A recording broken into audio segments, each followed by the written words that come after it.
So last class we learned about the grammar rules, and this time we're going to be doing a worksheet, except I just want to review it really quickly before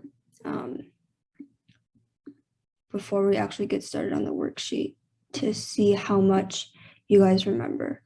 Okay, so I'm gonna skip past tense, fragment, and run-on because I'm sure you guys have no problem remembering what those are. And can somebody tell me what a comma splice is?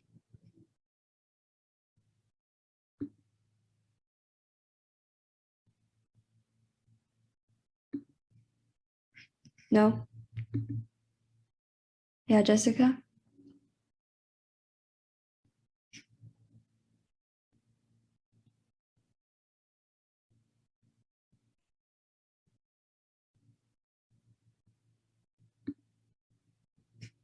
Okay, actually, that's fine. Here, I'll go over each one, and then if you have any questions about one of them, you can just unmute yourself and ask me.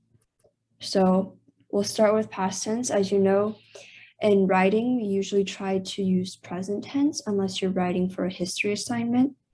And present tense is like she runs, she eats, he skips, not like he ate, he ran.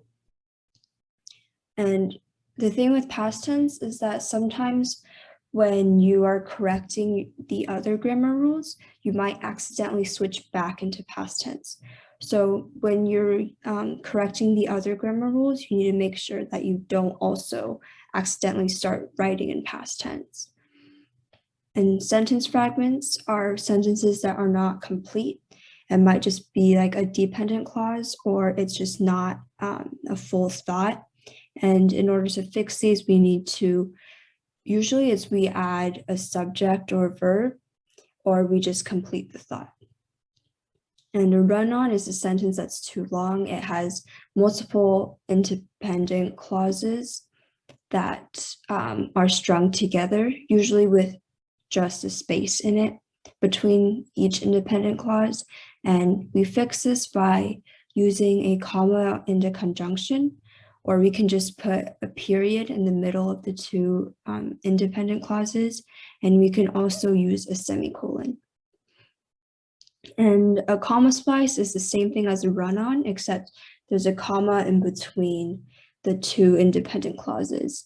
And again, you can fix this by doing basically the same things as a run-on. You can add a conjunction, you can change the comma into a period and then fix your capitalization, or you can just delete the comma and replace it with a semicolon. And the next one is a vague this or which.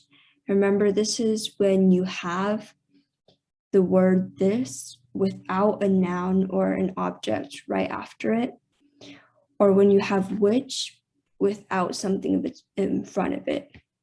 So for the which is usually like part of a sentence, comma, which, and then the rest of the sentence. And in order to fix the which, we need to use the first part of the sentence and see what object or what noun would make sense to go in front of it.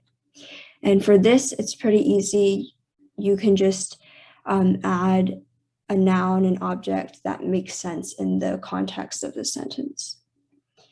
And subject-verb agreement, remember this is when your verb is plural, but your subject is singular, or the other way around. So it'd be like she run to school, but that's not right. It sounds kind of weird. It should be she runs to school, because runs with an S is singular, and it matches with our subject because our subject is she. It's only one person. And pronoun consistency is when you switch your pronouns in the middle of a sentence. So if you start out with they, you need to continue using they. If you start out with one, you need to continue using one. And pronoun case is when you use the wrong pronoun. So remember, there's objective versus subjective pronouns. And usually you can figure these out by seeing which one sounds kind of weird. And if it's kind of weird, you use the other one. An ambiguous pronoun is a pronoun that just can refer to more than one person in a sentence. And you just fix this by choosing one person, whichever person you want. And passive voice, remember, is where you have is, are, a verb, and then by a noun. And you just fix this by getting rid of the by, and you just move things around in this sentence. And you take the subject after, not the subject after the by, and you move it to the front. And progressive tense is where it's like is or are followed by a verb that has an ing at the end. So like is running, and we fix this by just saying runs. So you get rid of the is, you get rid of the ing, and you adjust your verb. But the problem with progressive tenses, when you're fixing it, sometimes you might make a subject-verb agreement error. So you need to make sure that you're not making these errors. Let me just skip.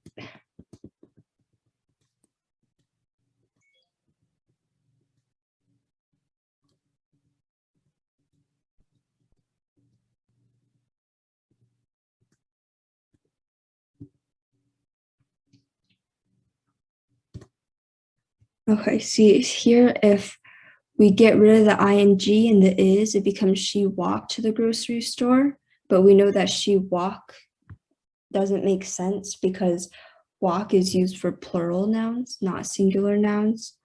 So we need to change it to walks. So just make sure that you're watching out for these things. And also for progressive tense, sometimes because we forget to write in present tense, we might write she walked, like walk ed, to the grocery store, and you need to make sure that you don't do that either. Okay, so that's that. Does anyone have any questions?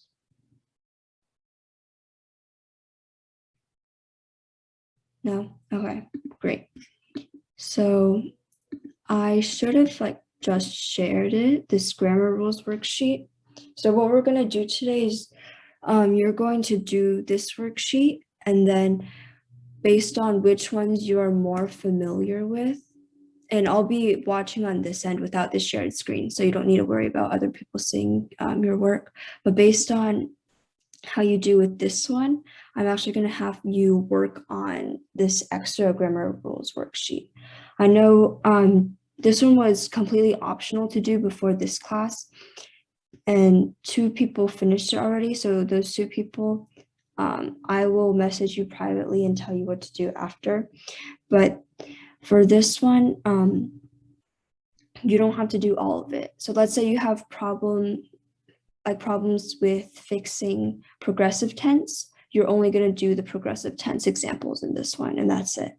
And after you finish both of them, you are good to go. So we might not actually take up the entire class this time. And also the worksheet is kind of long, and I actually don't know. Jessica, could you tell us how long it took you to do the optional one? 15 minutes. Okay, yeah. So Jessica, but you're going to 4th grade, right? Yeah, so Jessica is a bit older than some of the people here. So for the people going to 2nd grade or 3rd grade, it might take you half an hour. So what I want you to do for the younger kids is you can do one of each first. And then the ones that you have more problems with, like maybe past tense is probably really easy for you. You don't have to do the second one for past tense. But let's say you have problems with fixing subject-verb agreement, then do both of them. Does that make sense? Can I get a thumbs up? Okay, thank you. So I'm going to stop sharing screen now, and you guys can get started on the grammar rules worksheet.